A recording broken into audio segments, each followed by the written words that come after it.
Okay, my name's Gareth Davis, and this is another in our podcasts introducing the courses and workshops that we have for academic success. And today we are going to talk about Shut Up and Write. And to discuss what Shut Up and Write is, we have Pete and Lizzie.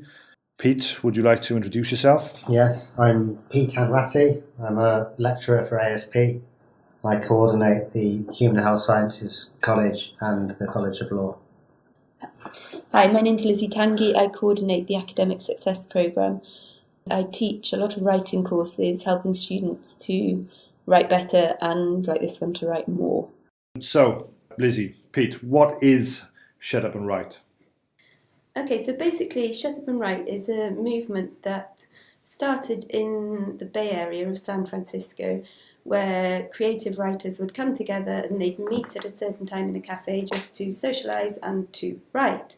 And it's kind of taken off as a global movement, not just among creative writers, but also amongst academics and students, for people of all types to come together. And my experience, my first experience of this kind of social writing was when I was a new mother trying to write up my PhD.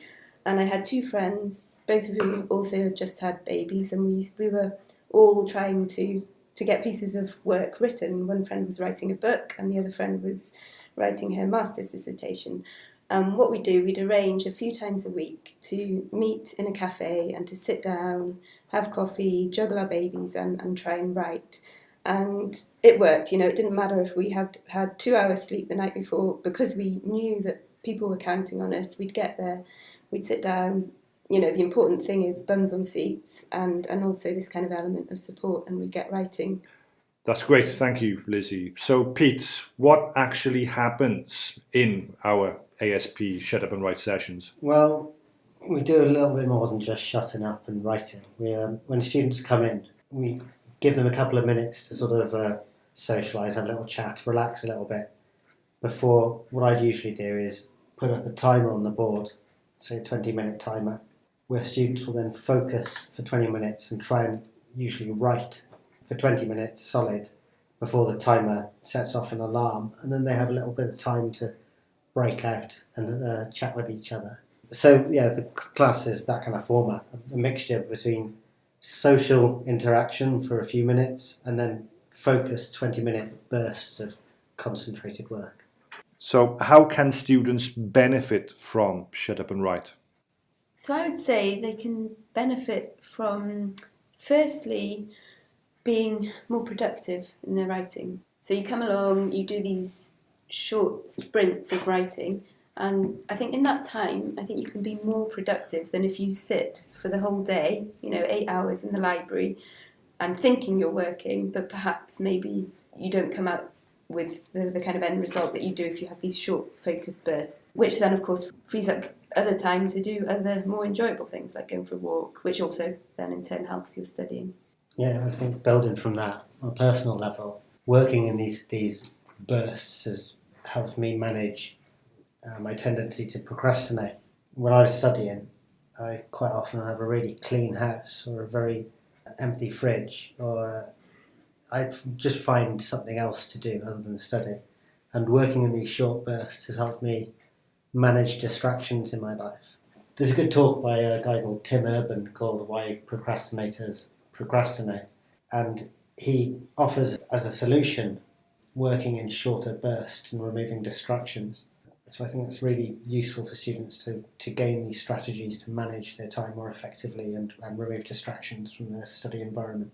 Just thinking that when you're talking about removing distractions, that the Pomodoro technique, so that's working in 20-minute slots, works really well for that, because sometimes you can feel your mind wandering. I'll just check my messages, and then you look up at the clock and you see, I've only got another 10 minutes to go. No, I can keep focused for that 10 minutes, and that really helps me anyway. Yeah, the same here. I think having the timer and setting yourself a target of I'm going to work for 20 minutes and then dangling the reward at the end of it. I'll check my Facebook status or my notifications after that 20-minute burst is a really good way to trick your mind into working in a really more concentrated way. What is the Pomodoro technique? Well, yeah, Pomodoro is actually an Italian word for tomato. And the Pomodoro technique is a study guide that was put forward by a guy called Francesco Cirillo in the 1980s sometime. What he did is he used a tomato-shaped egg timer to divide his study time into these little bursts. So, like we do in the class Shut Up and Write, we divide the class up into these bursts, the same as Francesco Cirillo did. Okay, to summarise then, Shut Up and Write provides students with a good environment to maximise their productivity and minimise the amount of distractions they have. Yeah, and I think another thing that's really helpful is having this idea of timetabling your writing as an actual activity. So, you can think of it like if you get yourself a gym membership and you say, oh, I'm going to get fit. Well, if you actually arrange to meet a friend there, 3 times a week, this friend is counting on you. So the likelihood is high that you're actually going to turn up and get to the gym in the first place. And it's the same thing with Shut Up and Write. Your friends are going to be there waiting for you in the group. The likelihood is that you'll turn up. And you can meet new friends and as well. And you can meet new friends, and of make course. new connections. Yeah, exactly. So, that's one of the great things is that quite often in our groups you see students who have met through the group and they're chatting to each other in the breaks, and they will then arrange to meet up in between the writing sessions, and then as well, once the Shut Up and Write course itself is finished, they'll carry on meeting up, and that's something that they can carry on through their time at university. Because creating these kind of collaborative environments can help spur a lot of creativity as well in people. Yeah. So finally, how should students, in your opinion, approach these sessions? Well, I think it's important from a practical level to come with the materials to write. Because the class is called Shut Up and Write, come with a pen or some paper or your laptop. Come with the raw materials you need to actually write. And I would add to that, know before you come, maybe the night before, spend some time thinking about what it is you're going to do in the session, because you don't want to arrive at the session and then be leafing through and think, oh, I'm going to start on, this section. A really useful piece of advice is by an author called Joan Bolker, who wrote Writing Your Dissertation in 15 Minutes a Day, which is a very nice book. A plug for Joan Bolker there.